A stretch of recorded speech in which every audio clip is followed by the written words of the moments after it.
পাশা ভাইকে দিয়ে তাকে সহবাস করিয়ে দেওয়া উচিত। পাশা ভাইয়ের ফ্যান।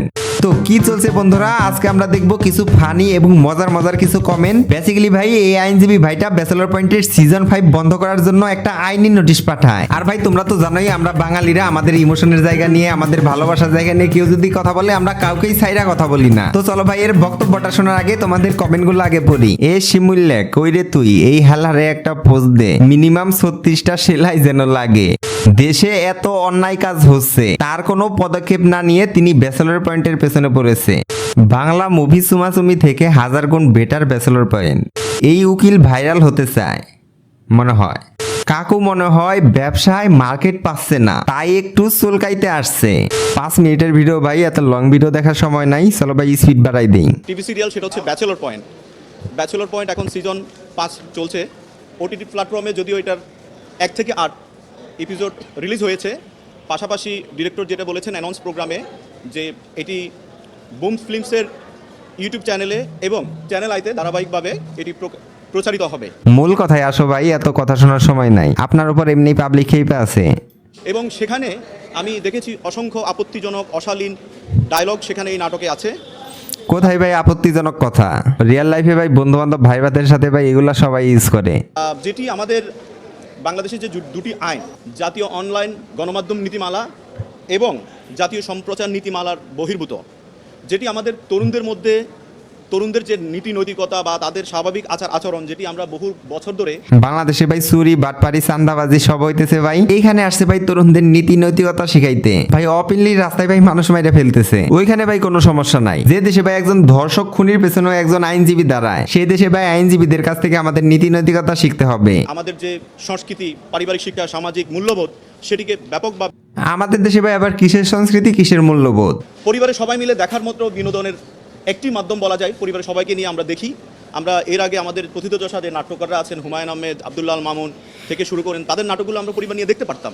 ওকে, ইউটিউবে তো ভাই অনেক নাটক আছে ভাই, সেগুলা দেখেন। বাংলাদেশে ভাই অপিনলি পর্ন সাইট চালু আছে, অপিনলি ভাই ফেসবুকে অশ্লীলতা ছড়াইতেছে, ওইগুলা নিয়ে কি ভাই একটুও সমস্যা নাই? আমাদের এই নাটকগুলো আমরা দেখতে পারি না, কারণ অশালীন ডায়লগ নিয়ে। আচ্ছা আপনি দেখেন না ভাই, যাদের ভাল লাগবে তারা দেখবে ভাই। নাটক তো কাউকে ভাই জোর করে দেখায় না ভাই। আপনার কাছে ভালো খারাপ যে কোনো ধরনের কন্টেন্ট দেখার আপনার অপশন আছে। একজন মানুষ কি দেখবে না দেখবে এটা তো ভাই তার চয়েস, তার রুচি। ভাই আপনারা যদি পারেন তাহলে ভাই বাংলাদেশ থেকে পর্ন সাইট গুলো বন্ধ করেন না, ওইগুলো তো বন্ধ করবেন না। আঞ্চলিক যে ভাষাগুলো, সেটি কিন্তু আমাদের ভাষার অলংকার, কিন্তু আঞ্চলিকতার মধ্যেও কিছু গালি আছে, সেগুলোকে তুলে আনা তো কোনো মানে হয় না। সেগুলো অভিনেতারা, আমি বিশেষ করে যেটি বলবো যে মার্জুক রাসেলের মুখ দিয়ে নোয়াখালীর কিছু শব্দ উচ্চারিত হয়, যেগুলো খুবই আপত্তিকর। ভাই আমি শিওর এই আইনজীবী নাটক কোনোদিন দেখেন নাই। মার্জুক রাসেল ভাই নোয়াখালীর ভাষায় কথা বললো কবে? আমি শিওর ভাই উনি কারো কাছে এগুলো শুনছে, তারপর ভাই সংবাদ সম্মেলনে এসে বক্তব্য দিতেছে। গালি কোনো এতে কোনো বিফ ইউজ করা হয় না, সরাসরি এগুলো প্রচারিত হচ্ছে। 14 জুন 2025 কাজল আরিফিন অমি একটি সাক্ষাৎকার দিয়েছিলেন, বাংলাদেশের একটি জনপ্রিয় জাতীয় দৈনিকে একটি সাক্ষাৎকার দিয়েছেন। সেখানে তিনি বলেছেন, ব্যাচেলর পয়েন্ট আমি আগে বানাতাম বিশ্ববিদ্যালয়ের ছাত্রছাত্রীদের জন্য, কিন্তু বর্তমানে ব্যাচেলর পয়েন্ট আমি বানাই সবার জন্য। বাচ্চা থেকে মুরব্বী সবাই ব্যাচেলর পয়েন্ট দেখেন। আমি কোট আনকোট আমি ওনার সাক্ষাৎকারে এই কথাটা বলছি। তো উনি যদি এই কথাটা বলে থাকেন, তাহলে আপনারা দেখবেন ব্যাচেলর পয়েন্টের যে ডায়লগগুলো, সংলাপগুলো, এগুলো কি বাচ্চাদের জন্য উপযোগী? ব্যাচেলররা কি ভাই, ব্যাচেলর তো আমরাও ছিলাম, আমরাও মেসেজ ছিলাম, আমরা কি এই শব্দগুলো ইউজ করতাম?